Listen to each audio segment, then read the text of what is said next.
네, 마지막 주제는 전자투표에 관련된 주제입니다. 이제까지 우리가 관리단 집회를 어떻게 개최하는지, 그 다음에 의결권을 어떻게 행사하는지를 살펴봤는데요.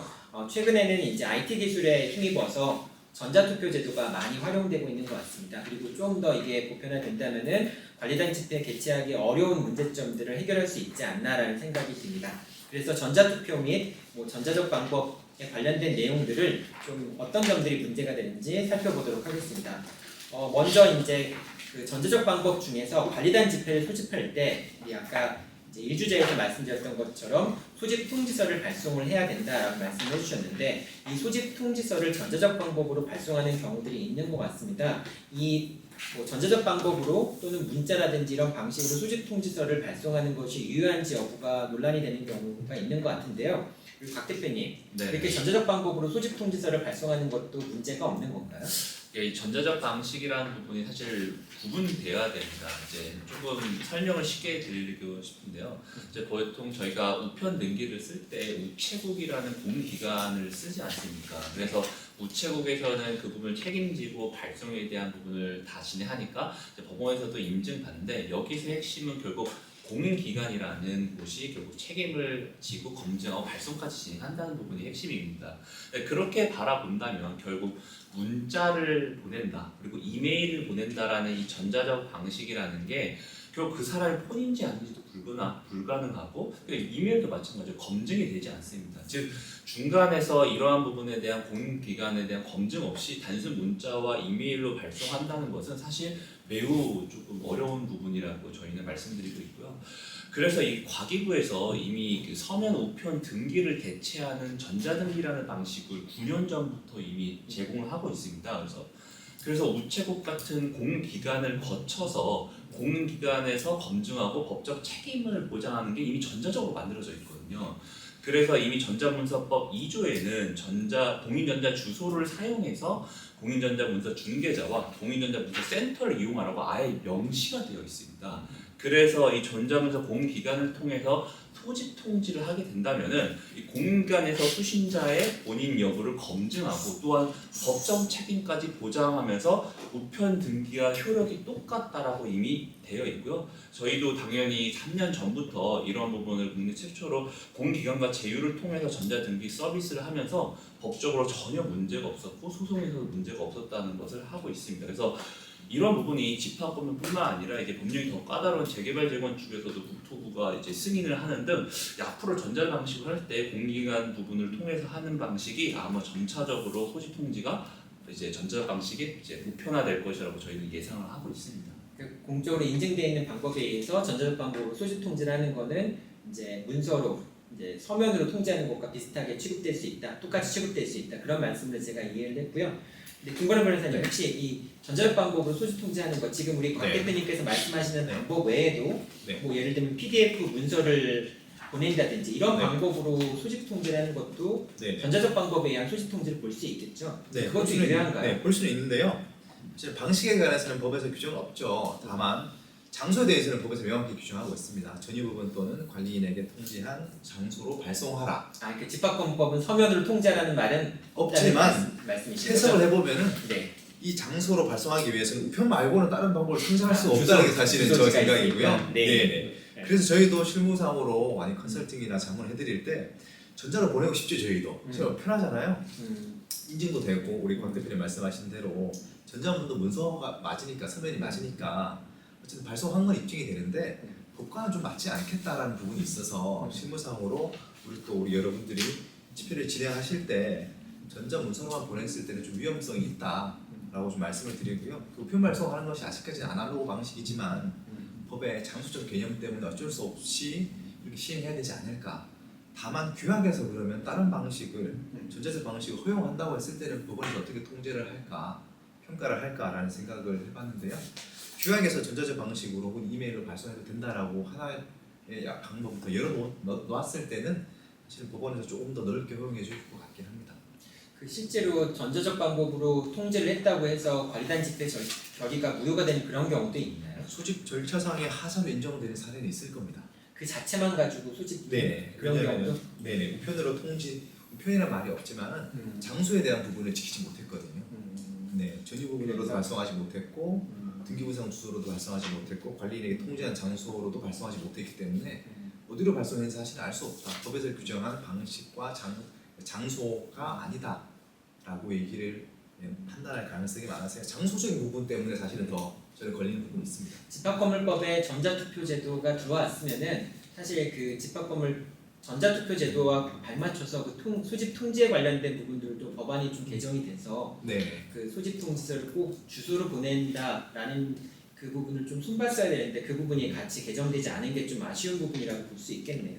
네, 알겠습니다. 저는 하나만 말씀을 드리고 있었는데 지금 시간이 저희가 많지가 네. 않아서 일단 이 쟁점은 정리하고요. 다음 쟁점 넘어가도록 할게요.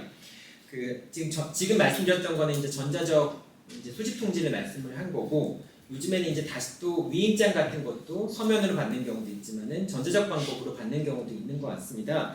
이 전자적 방법으로 받는 것, 그러니까 집합건물법에는 서면으로 위임장을 이제 제시하도록 돼 있는데 이 전자적 방법으로 위임을 받는 것도 유효한지 그리고 또 과연 전자적 방법으로 위임을 받았을 때 그게 진정한 구분 소유자의 위임이 맞는지 뭐 이런 진정성 문제가 생길 수 있는 것 같습니다. 박 대표님, 이런 전자적 방법으로 위임장을 받는 것도 가능한가요?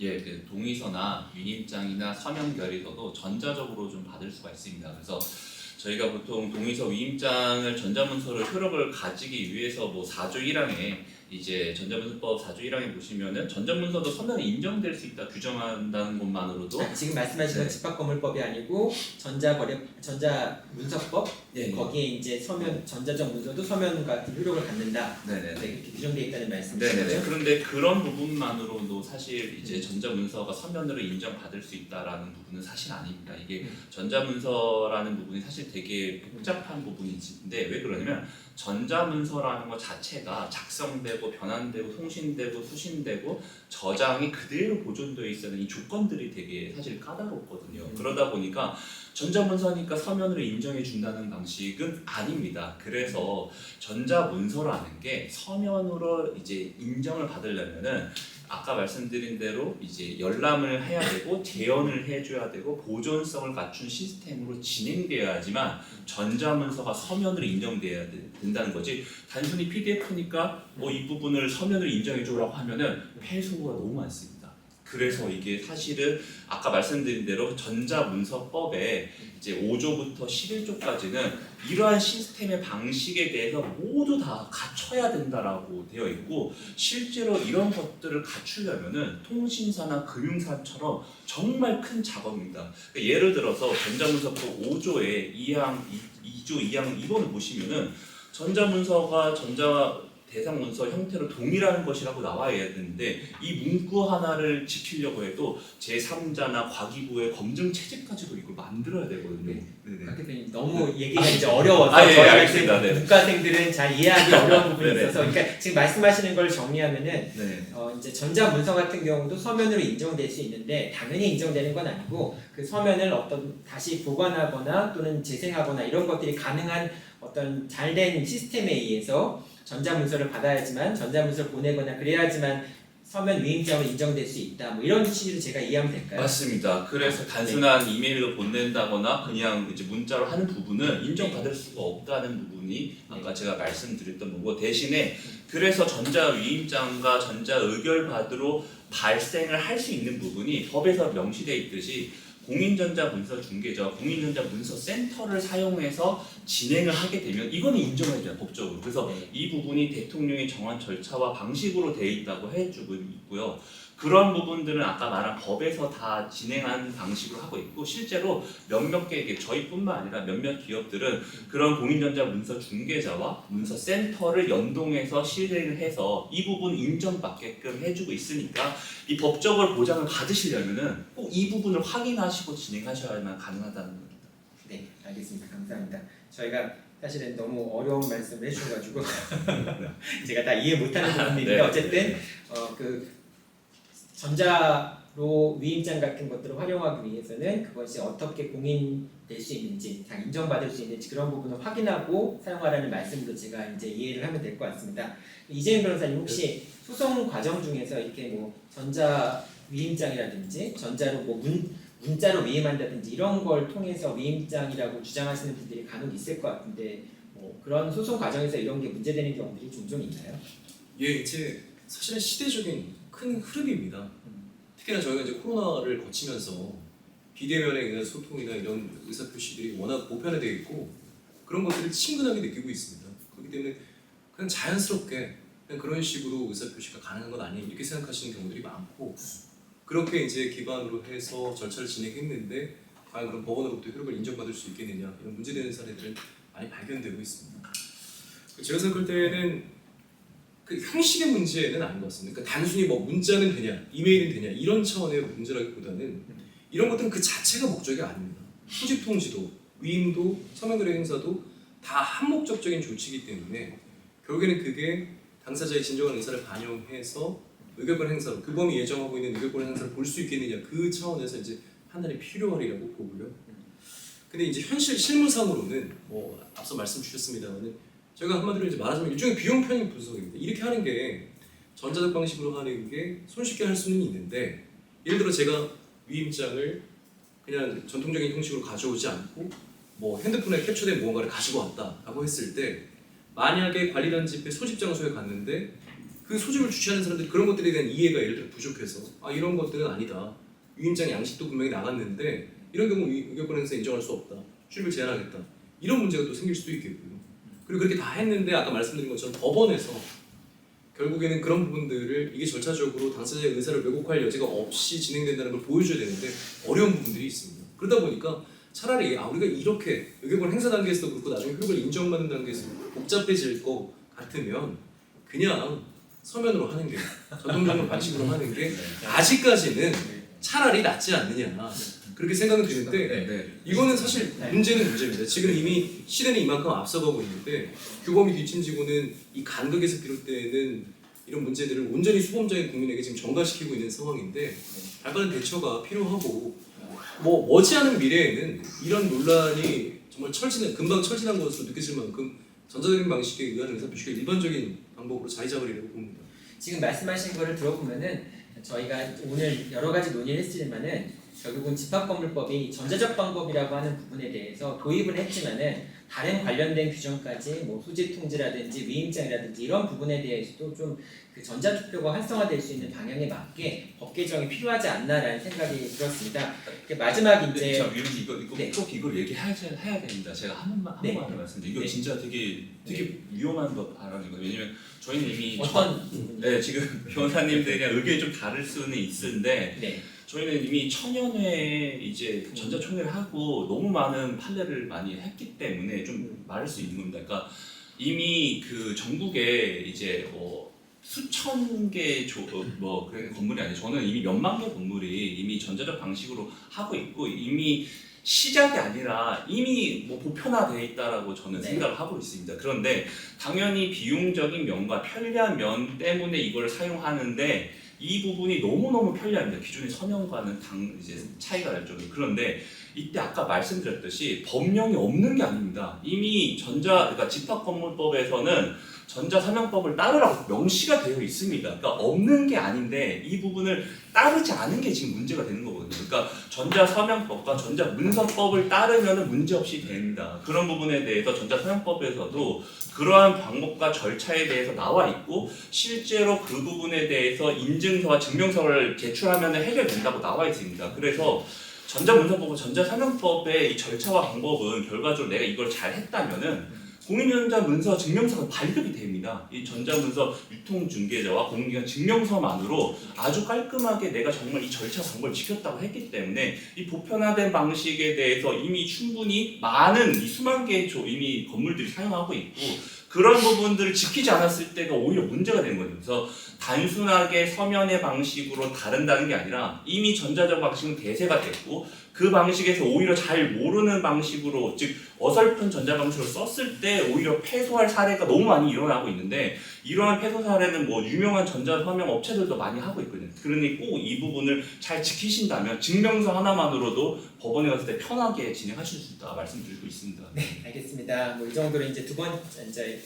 쟁점은 전자 위임장에 관련된 내용들은 정리를 하게 되고요. 마지막에 이제 또 중요한 쟁점 중에 하나가 결국은 이제 전자투표라든지 전자위임장이라든지 또는 전자소집 통지라든지 이런 걸 활용을 한다고 했을 때 결국 우리가 스마트폰을 요즘 다 이용할 수밖에 없잖아요.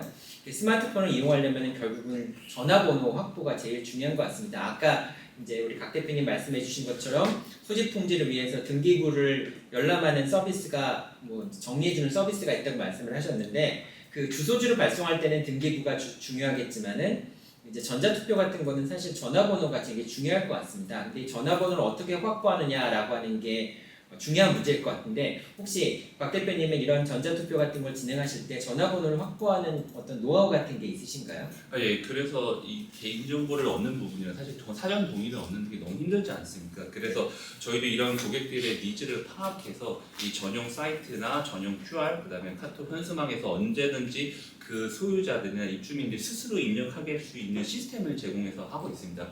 그렇게 되면은 그냥 뭐 불법적인 방식으로 얻지 않으셔도 편리하게 70% 80%는 얻을 수 있게끔 하는 부분으로 하고 있으니까 사실은 그 조그만 노력을 들이신 것만으로 충분히 많은 부분을 시스템을 얻을 수 있다는 거에 잘 모르실까봐 한 번 더 말씀을 드리고 싶었습니다. 네, 알겠습니다. 오늘 이제 마지막 5번째 주제로서 전자투표와 전자위임장 같은 전자적 방법에 대해서 논의를 해봤습니다. 말씀을 들으면서 다시 한번 느끼는 게 우리 집합법도 기술의 발전에 발맞춰서 여러 가지 이제 그 전자적 방법들이 이제 더 손쉽게 이용될 수 있도록 규정들이 개정돼야 되지 않나라는 생각들을 해봤습니다. 자, 오늘 관리단 집회에 관련돼서 시민 여러분들이 궁금해하실 수 있는 모든 사항들에 대해서 전문가분들 4분을 모시고 자세한 이야기를 들어봤습니다. 여러분들에게 관리단 집회를 준비하시는 분들에게 많은 도움이 되었기를 바랍니다. 끝으로 짤막하게 인사 한 말씀 부탁드리고 마치도록 하겠습니다. 우리 이재인 변호사님부터 인사 한 말씀 해주시죠. 예, 뭐 좋은 논의를 이렇게 전달드리고자 하는 의도였습니다만은 토론이 진행되면서 제가 느꼈던 것은 저 자신의 생각을 또 정리하고 들어볼 수 있는 계기가 였던 것 같습니다. 그 점에서 감사드리고 또 제 자리에서 뭔가 기여할 수 있는 부분들을 앞으로 찾아보도록 하겠습니다. 고맙습니다. 네, 감사합니다. 네, 김건호 변호사님. 집합 건물의 주인은 소유자와 입주민 여러분들이지 시행사나 관리회사가 아닙니다. 여러분들의 관리 주권을 회복하고 관리권을 행사하시기 위해서는 관리단 집회가 무엇보다 중요합니다. 그러기 위해서 오늘 이 자리를 마련한 것 같습니다. 오늘 이 기회를 통해서 여러분들의 관리 주권을 잡기 위해서 관리단 집회를 잘 진행하시길 바랍니다. 감사합니다. 네, 곽세경 대표님. 네, 그동안 이제 저희가 가지고 있었던 많은 정보들을 전달할 기회가 없었는데 이런 좋은 기회를 마련해주셔서 너무 감사드리고 앞으로도 저희가 가지고 있거나 뭐 많은 정보를 전달드릴 수 있는 기회가 더 많아졌으면 좋겠습니다. 감사합니다. 네, 감사합니다. 이행수. 네, 저도 오늘 많이 배웠고 우리 그 시민들에게 많은 도움이 됐으면 좋겠습니다. 감사합니다. 네, 이상으로 2024년 서울시 집합건물 시민포럼 토론회를 마치도록 하겠습니다. 끝까지 시청해 주셔서 감사드리겠습니다. 감사합니다.